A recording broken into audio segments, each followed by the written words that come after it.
आमच्याकडे लाईट गेली होती, त्याच्यामुळे आम्हाला हे फ्राय केलेले दाखवता आले नाही, म्हणून आम्ही पार्ट 2 मध्ये हे फ्राय करून दाखवलेत आता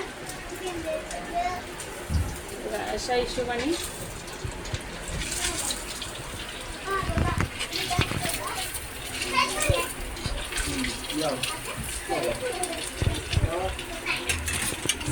हे असे फ्राय झाले पाहिजे.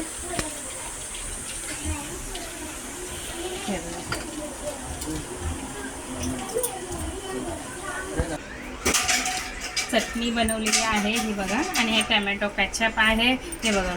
हे असे किती क्रिस्पी झालेले आहेत.